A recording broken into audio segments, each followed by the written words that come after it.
વિદ્યાર્થીની બહેનો, આજે આપણે 16મો દાખલો ગણવા જઈ રહ્યા છીએ.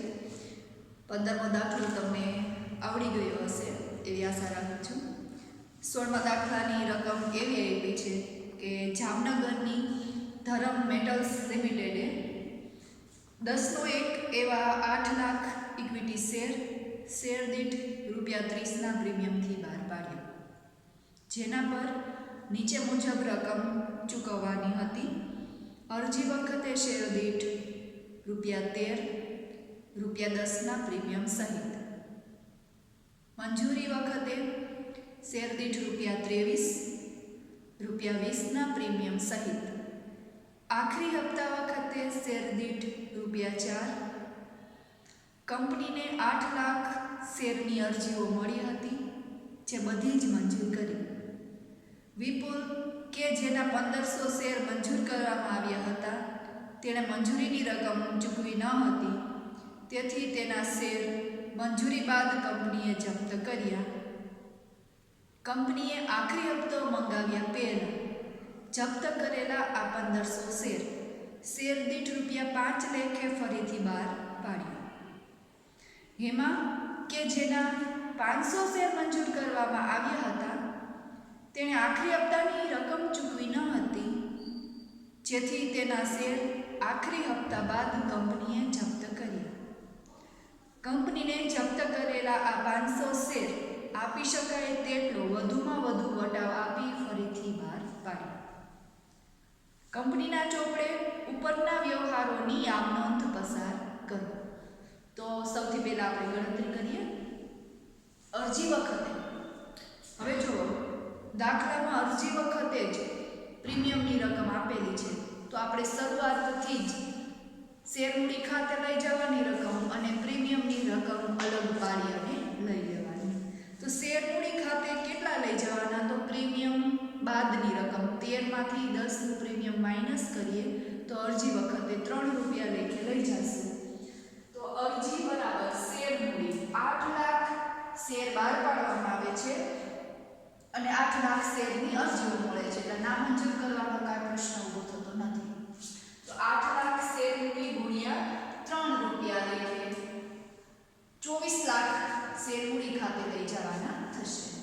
અને જામીનગીરી પ્રીમિયમ ખાતે 8 લાખ ગુણ્યા 10 પ્રીમિયમ બરાબર 80 લાખ અને કુલ અરજીના મળવાપાત્ર બંનેનો સરવાળો 1,04,00,000. હવે આપણે મંજૂરીની ગણતરી કરીએ. તો મંજૂરીમાં પણ 20નું પ્રીમિયમ આપેલું છે, તો એમાં પણ શેર મૂડી ખાતે લઈ જવાની રકમ અને પ્રીમિયમ ખાતે લઈ જવાની રકમને પહેલેથી જ આપણે જુદી પાડી દઈએ. તો શેર મૂડી ખાતે 8 લાખ ગુણ્યા 3, 23માંથી 20નું પ્રીમિયમ માઇનસ કરીએ તો ₹3 શેર મૂડી ખાતે લઈ જવાના અને ₹20 પ્રીમિયમ ખાતે લઈ જવાના. તો 8 લાખ ગુણ્યા 3 બરાબર 24 લાખ અને પ્રીમિયમ ખાતે લઈ જવાના 8 લાખ ગુણ્યા 20 બરાબર 1,60,00,000 અને કુલ મંજૂરીના મળવાપાત્ર થશે 1,84,00,000. હવે એમાંથી આપણને બાકી હપ્તો આપ્યો છે કે વિપુલના 1500 શેર મંજૂર કરવામાં આવ્યા હતા, જેણે મંજૂરીની રકમ ચૂકવી ન હતી. તો 1500 શેર ઉપર પ્રીમિયમ સહિતના ₹23 લેખે બાકી હપ્તો 34,500. 1,84,00,000માંથી 34,500 માઇનસ કરીએ તો ₹1,83,65,500 બેંક ખાતેથી મળવાપાત્ર થશે.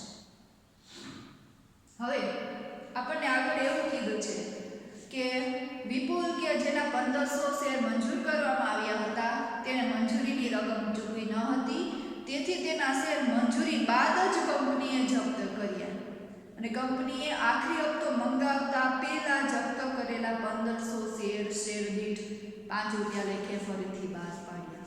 એટલે આ જે 1500 શેર છે એના ઉપર હપ્તો મંગાવવામાં આવતો નથી, એ પહેલા જ એ શેર જપ્ત કરી લેવામાં આવે છે. એટલે આ અપૂર્ણ ભરપાઈ થયેલા શેર માનવામાં આવે, બરાબર? કેમ કે આખરી હપ્તો 4નો નથી ભરાવાનો, એટલે પૂર્ણ શેર નથી, અપૂર્ણ શેર છે. એટલે જ્યારે આપણે જપ્તીની નોંધ કરીએ ત્યારે અપૂર્ણ શેર તરીકે નોંધ કરવાની થશે. તો 1500 શેર ગુણ્યા 3 રૂપિયા લેખે 4500 શેર જપ્તી ખાતે લઈ જવાની રકમ. કેવી રીતે 3 રૂપિયા આવ્યા? તો અહીંયા અરજીની રકમ જ મેળવી, મંજૂરીથી મળવાના બાકી છે, તો ખાલી અરજીના 3 રૂપિયા લેખે જ મળ્યા હોય તો 1500 ગુણ્યા 3 બરાબર 4500 રૂપિયા જપ્તી ખાતે લઈ જવાના થાય. અહીંયાનું પ્રીમિયમ છે એ મળી ગયું છે એટલે એ પ્રીમિયમને આપણે ધ્યાનમાં લેવાનું નથી, એટલે અહીંયા જપ્તીમાં આપણે પ્રીમિયમ ઉમેરવાનું નથી. પણ બાકી હપ્તાની ગણતરી કરીએ ત્યારે આ પ્રીમિયમ નથી મળ્યું એટલે એ પ્રીમિયમને આપણે ધ્યાનમાં લેશું. તો આ 20 રૂપિયાનું પ્રીમિયમ છે એ પ્રીમિયમ ખાતે ઉતારશું અને કુલ 23 રૂપિયા લેખે બાકી હપ્તાના જમા કરશું. હવે આગળ એવું કીધું છે કે હેમા કે જેના 500 શેર મંજૂર કરવામાં આવ્યા હતા તેણે આખરી હપ્તાની રકમ ચૂકવી ન હતી. આ શેર જપ્ત થઈ જાય છે પછી આખરી હપ્તો મંગાવવામાં આવે છે. તો આખરી હપ્તો 8 લાખ શેર ઉપર આપણને 4 રૂપિયા લેખે આપેલો છે. તો મળવાપાત્ર રકમ 32 લાખની થઈ. એમાંથી હેમાના 500 શેર ઉપર 4 રૂપિયા લેખે મળતા નથી એટલે માઈનસ બાકી હપ્તો 500 ગુણ્યા 4 બરાબર 2000 અને માઈનસ કરીએ તો બેંક ખાતેથી મળશે 31,98,000. હવે જુઓ અહીંયા 1500 શેર જપ્ત થઈ ગયા છે એટલે આપણે એને બાકી હપ્તામાં ધ્યાનમાં નથી લીધા. બરોબર, આગળ આપણે બધા જ દાખલા ગણ્યા એમાં સરવાળો કરી અને કુલ શેર છેલ્લે બાકી હોય લેતા હતા. પણ આ 1500 શેર તો વચ્ચેથી જ જપ્ત થઈ જાય છે એટલે એના ઉપર આખરી હપ્તો મંગાવવામાં આવતો નથી એટલે એને આપણે ગણતરીમાં લેવાના થતા નથી. બરોબર, તો અહીંયા 500 શેર ઉપર જ બાકી હપ્તાની રકમ લેવાની થાય છે. હવે ફરીથી આ 500 શેર છે એ જપ્ત કરવામાં આવ્યા તો એ હેમાના 500 શેર જપ્ત થયા છે એમાંથી જપ્તી ખાતે કેટલા લઈ જઈશું. તો અહીંયા આપણને આખરી હપ્તાના જ નથી મળતા. એનો મતલબ એવો થયો કે હેમાએ 3 રૂપિયા મંજૂરીના પ્લસ 3 રૂપિયા અરજીના એટલે 6 રૂપિયા ચૂકવી દીધા છે તો એ 6 રૂપિયા લેખે જપ્ત થશે. તો 500 ગુણ્યા 6 બરાબર જપ્તી ખાતે લઈ જશું 3000. બરોબર, અહીંયા પ્રીમિયમ એને ચૂકવી દીધું છે, મંજૂરી અને શેરમૂડી ની અરજીની રકમ બંને ચૂકવી દીધી છે એટલે પ્રીમિયમ પણ સાથે ચૂકવી દીધેલું હોય અને જો પ્રીમિયમ મળી ગયું હોય તો એને ગણતરીમાં લેવાનું નથી. એટલે અહીંયા આપણે ખાલી જે મંજૂરીના છે 3 અને અરજીના છે પણ 3 રૂપિયા લેખે જપ્તી ખાતે લઈ જશે. હવે આપણે ફોર્મેટ દોરી અને દાખલાની શરૂઆત કરીએ.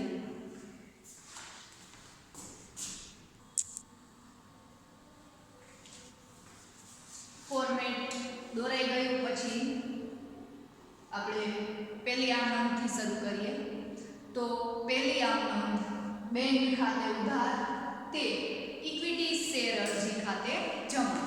કેટલા શેર હતા? તો આપણી પાસે 8 લાખના શેર હતા અને 3 રૂપિયા લેખે એ આપણને 24 લાખની રકમ મળે છે પ્લસ પ્રીમિયમના 80 લાખ મળે છે એટલે કુલ 1 કરોડ અને 4 લાખની રકમ બેંક ખાતેથી મળી. બાબત જેમાં આપણે લખશું કે 8 લાખ શેર પર રૂપિયા 3 લેખે શેર મૂડીની અને રૂપિયા 10 લેખે પ્રીમિયમની રકમ અરજીના નાણાં સાથે મળી. ત્યાર પછી બીજી આવડી ઇક્વિટી શેર અરજી ખાતે ઉધાર. આપણે પહેલા ચર્ચા કરી જેટલી રકમ જમા થાય એટલી જ રકમ ઉધાર. ઇક્વિટી શેર અરજી ખાતે ઉધાર 1 કરોડ 4 લાખ તે ઇક્વિટી શેર મૂડી ખાતે જમા 24 લાખ. આપણે ગણતરીમાં પહેલા જ નક્કી કરી લીધા હતા કે શેર મૂડી ખાતે 3 રૂપિયા લેખે 24 લાખની રકમ લઈ જવાની અને જામીનગીરી પ્રીમિયમ ખાતે લઈ જવાની રકમ 10 રૂપિયા લેખે 80 લાખ. બાબત જેવી લખશું કે શેર અરજીના નાણાં શેર મૂડી ખાતે અને જામીનગીરી પ્રીમિયમ ખાતે લઈ ગઈ. મંજૂરીની પહેલી આમ નોંધ ઇક્વિટી શેર મંજૂરી ખાતે ઉધાર. કેટલી રકમથી ઉધાર હશે? તો જામીનગીરી પ્રીમિયમ સહિતની રકમથી ઉધાર હશે. 8 લાખ શેર છે અને ગુણ્યા 23 રૂપિયા પ્રીમિયમ સહિત મંજૂરીનો ભાવ છે એટલે કુલ 1 કરોડ 84 લાખ શેર મંજૂરી ખાતે ઉધાર. તે ઇક્વિટી શેર મૂડી ખાતે તો 8 લાખ શેર ગુણ્યા 3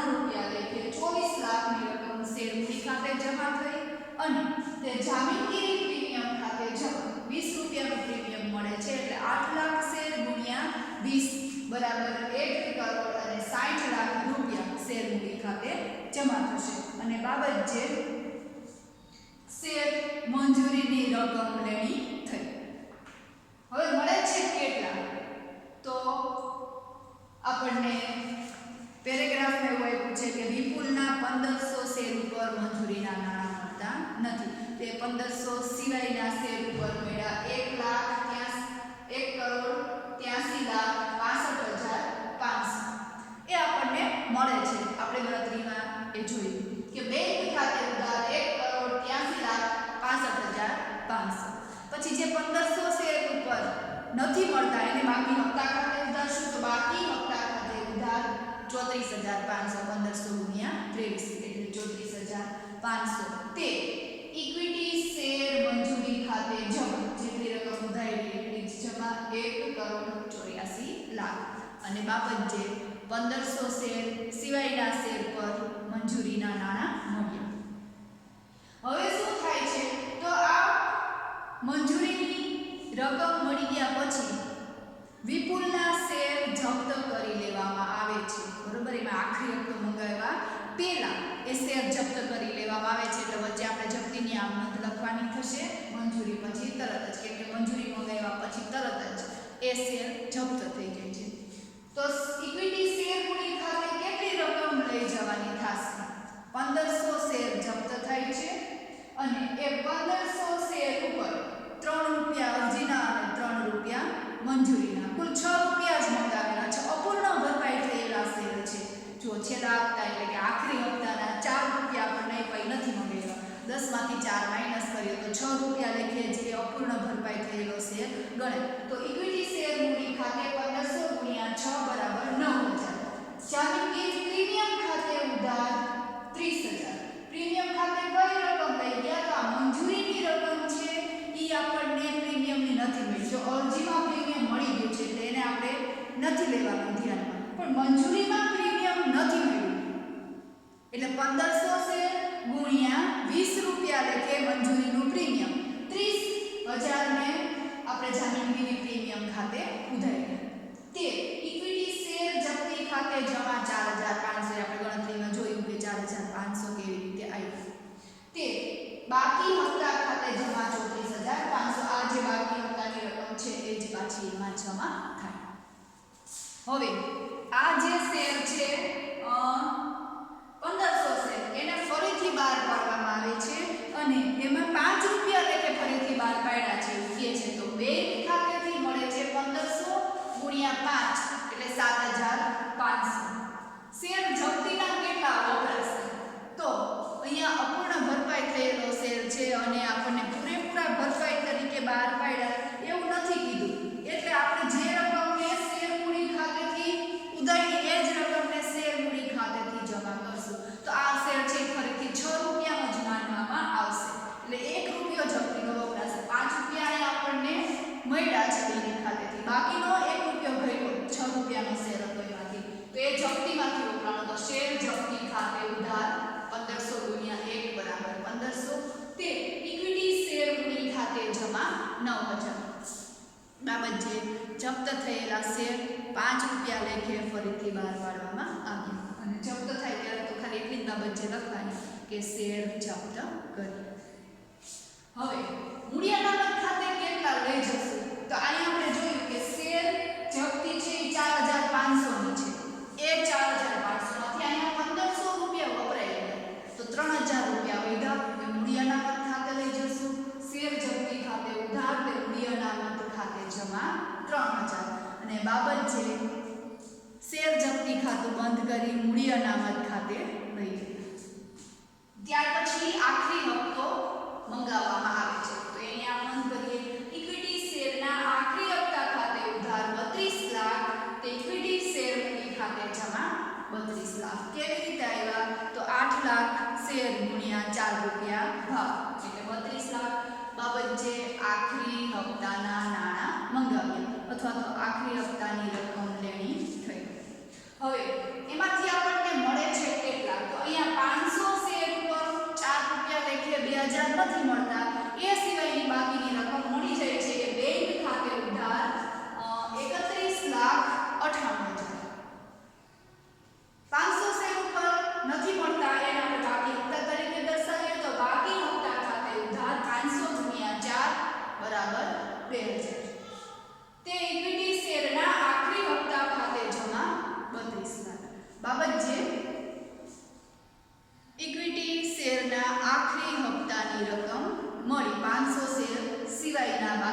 શેર ઉપર 4 રૂપિયા લેખે આખરી હપ્તાની રકમ મળી.